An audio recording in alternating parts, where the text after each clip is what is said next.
কেমন আছেন? আশা করি সকলে ভালো আছেন, সুস্থ আছেন। তো কিছুদিন আগে আমি তান্ত্রিক পূর্ণিমা মায়ের ভিডিও দিয়েছিলাম। তো আজকে মায়েরই ঠিকানা নিয়ে আপনাদের সামনে চলে এসেছি এবং আপনারা জানতে চেয়েছেন মায়ের ঠিকানা কী বা মায়ের মন্দিরে কিভাবে আসবো, মায়ের ফোন নাম্বার কী। তো আজকে বুঝতে পারছেন সেই বিষয়ে আমি আজকে ভিডিওটা করব আর আপনাদেরকে দেখিয়ে দেবো মায়ের বাড়িতে কিভাবে যাবেন, মায়ের মন্দিরে কিভাবে যাবেন। এবং এই ভিডিওতে কিন্তু মায়ের ফোন নাম্বার থাকছে, যারা ভিডিও দেখবে তারাই কিন্তু একমাত্র ফোন নাম্বার পাবে। পরে কিন্তু আমাকে বলতে পারবেন না যে দাদা আমি ফোন নাম্বার পাইনি, ঠিক আছে? তার কারণে কিন্তু একটাই, ফোন নাম্বারটা কিন্তু ভিডিওতেই থাকবে, আপনাদের কিন্তু পুরোপুরি দেখতে হবে।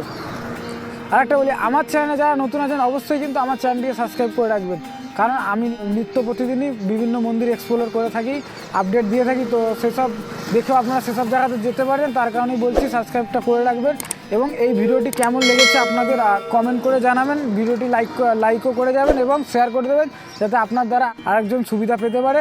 তো চলুন ভিডিওটি শুরু করা যাক। এবার বলি এই মায়ের মন্দিরে কিভাবে আসবেন। যারা হাওড়া বা কলকাতা সাইড থেকে আসতে চাইছেন তারা সোজা ট্রেন ধরে নিন বর্ধমানের পেছন দিকে 8 নম্বর প্ল্যাটফর্ম থেকে বার হয়ে যান। ওখান থেকে টোটো বা বাস ধরে চলে আসুন এই পীরতলা। আর আমি দাঁড়িয়েছি পীরতলা একটা মোড়ে, কৃষ্ণকালী মায়ের মন্দির যাওয়ার আগেই কিন্তু এই পীরতলা মোড়েই আপনারা নামবেন। তারপর আমি আপনাদেরকে কোন দিক দিয়ে যাবেন সেটাও দেখিয়ে দেবো। আর যারা আসানসোল বা দুর্গাপুর সাইড থেকে আসছেন তারাও বর্ধমানে নেমে 8 নম্বর প্ল্যাটফর্ম থেকে বার হয়ে যান, আর ওখান থেকে টোটো বা বাস ধরে সোজা চলে আসুন এই পীরতলা মোড়ে। আর এই পীরতলা মোড়েই কিন্তু এখানেই বাস স্টপ, আর এখানে কিন্তু বাস দাঁড়ায়, এখানে নামবেন। আর এখান থেকে ঠিক তার উল্টো সাইডে, অপোজিট সাইডে ডান দিকে একটা গলি চলে যাচ্ছে। তো এই গলি সোজা গেলেই কিন্তু মায়ের বাড়ি পাবেন। তো আরও কিছুটা যেতে হবে, সেটাও আমি যাচ্ছি আর আপনাদেরকে বুঝিয়ে দেবো ভালোভাবে যে কিভাবে যাবেন, কোন দিয়ে গলি সবই দেখিয়ে দেবো। কিন্তু শুধু একটু দরকার ধৈর্য এবং ভিডিওটা সম্পূর্ণ দেখতে হবে, তবেই আপনারা বুঝতে পারবেন। তো চলুন ভিডিওটা শুরু করা যায়। কিছুটা যাবো, একদম ওই সোজা যেতে হবে।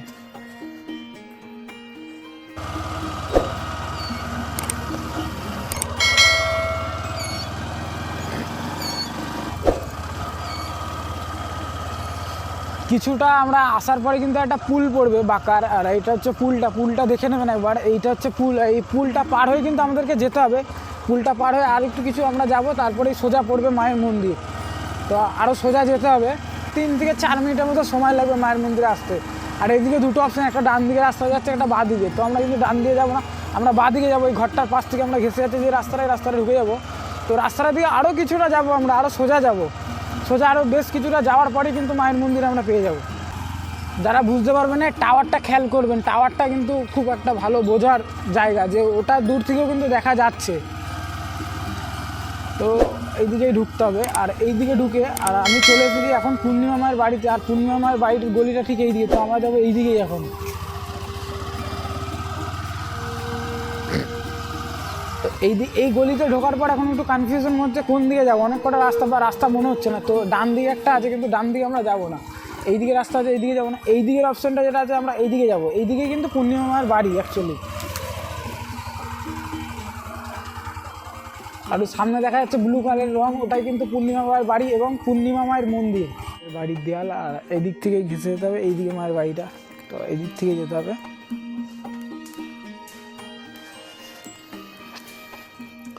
এই মায়ের বাড়ি এবং মায়ের মন্দির,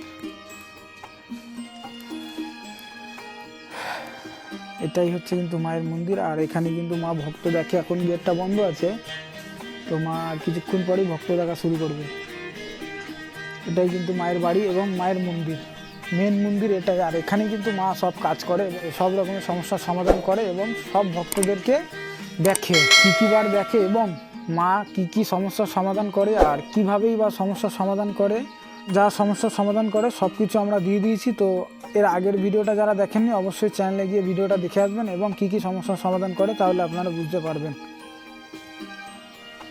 তো আশা করি আপনাদের বুঝতে অসুবিধা হবে না, ঠিকানাটা যেভাবে আমরা বুঝিয়েছি। এই যে শরীরে যে রোগ জ্বালা ব্যাধি, এর কি সমস্যা? এবারে হয়তো গায়ে ব্যথা হয়তো একটা তেল দেওয়া হবে আর গাছের ওষুধে তেল তৈরি করতে হবে।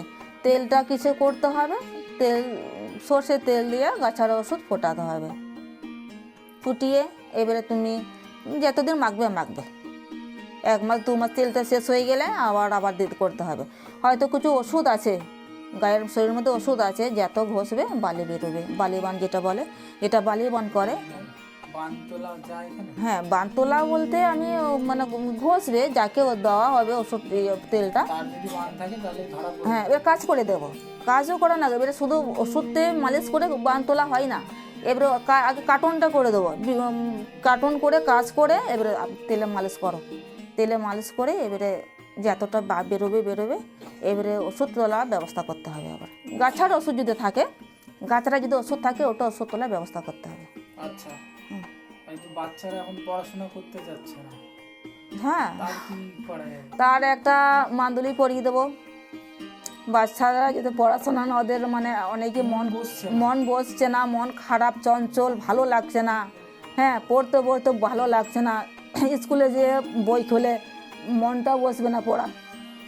তাকে কি করতে হবে তাহলে, ওকে একটু ছোটো দিকে কাজ করে দিলাম, মাদুলি করিয়ে দিলাম, কলম আমি শোধন করে দিলাম। কলমটা ধরলে একটা টানটা আসবে।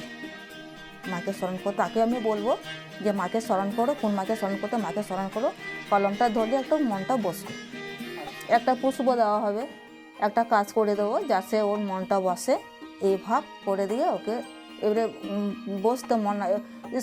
স্কুল চলে যাবে, আবার বসতেও মন হয়, ওর বসতে ইচ্ছা হয়। মায়ের এখানে ওষুধ কি গাছের ওষুধ, শুধু গাছের ওষুধ, নানা রকমের গাছ গাছ? অনেক রকম গাছ, ওই নামগুলো অত বলা যাবে না। অনেক রকম গাছগাছারা এই তো দেওয়া আছে, তো সব ওষুধ দেওয়া আছে, সব ওষুধ দেওয়া আছে, সব গাছের ওষুধ সব। সব নানা রকম রোগের নানা রকম ওষুধ। এবারে প্রত্যেকটির ওষুধের রোগের ওষুধ আলাদা, আচ্ছা, একরকম ওষুধ দেওয়া যায় না। এবারে ওর যদি ক্যান্সার হয়েছে, ক্যান্সার ওষুধ আলাদা। আর বিভিন্ন রকম রোগ হয়, যেটা হয় বিভিন্ন রকম রোগের আলাদা ওষুধ, একরকম ওষুধ দেওয়া যাবে না। এরা সব রকম ওষুধ, সব রকম রোগ।